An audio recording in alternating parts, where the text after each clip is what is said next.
Welcome to Vienna and the Vienna Comic Con. It's glad to have you here. Is this your first time in Austria? Yes, it is. Should I lean in for this?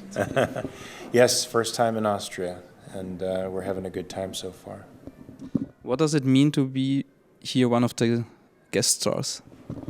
Man, it's always fun to see fans of the various shows I've done around the world, and to come here for the first time and see fans is really great, and really great talking to people and meeting them for the first time.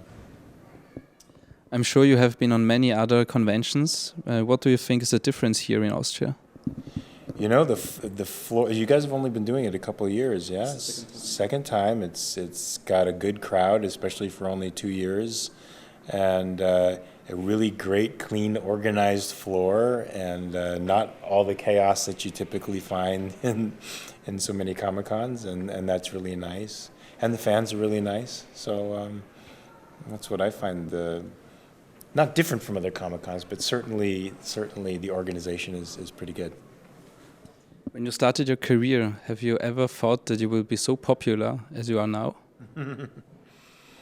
No, I don't know that I thought that far in advance. I was too busy just learning my craft to even think about where it was going to end up. But it's really nice. It's nice to walk through a building like this and have people appreciate you. You played in many films, shows, and one of the last was The Returned. What can you tell us about your character Jack? Well, Jack, was a father who had lost his daughter and had never gotten over the loss, and it was a loss that broke up and divided the entire family, and then coming back, sort of reopened old wounds between everybody, and he just tried to deal with his grief and the supernatural phenomenon of his daughter coming back, hoping that it would reunite his family, of course. But many people think that Jack isn't as a real good character. really? Yeah, in Austria, some people think he's a bad one. Do you really think so? No, I think he's just. He just keeps his feelings close to his vest, and then doesn't know how to deal with, what life has given him. And a lot of people are like that. I think he's sort of every man in the sense that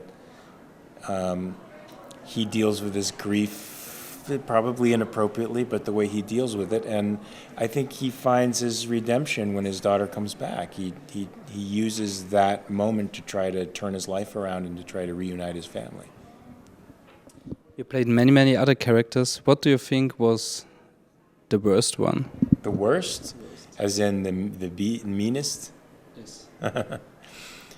I don't know that I would say this, but I think a lot of fans think that Paul from Dexter was probably the worst character that I played, because he was a wife beater and a drug addict and sort of mean. And he tried to get between his ex-wife and Dexter, and people didn't like that. What do you think? I think they're probably right.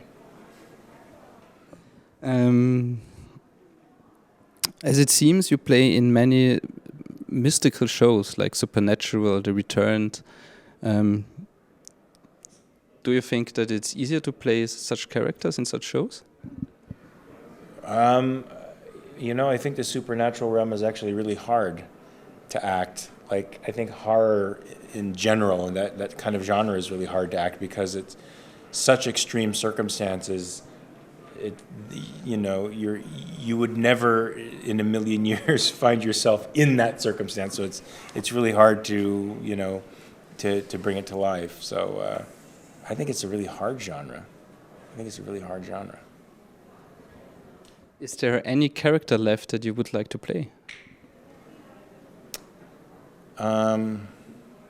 Any character left? Yes, Doctor. There's a play by Ibsen called Enemy of the People. I'd love to play the main character in that, But other than that, you know, they're inventing characters all the time. I can't possibly say.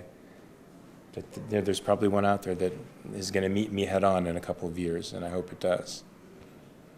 What can you tell us about your next projects? I'm doing a show for Netflix called 13 Reasons Why. I play the father of one of the kids that's caught up in this horrible situation where a kid committed suicide, and all the kids are kind of responsible for what happened, and that looks like it's going to be a good show.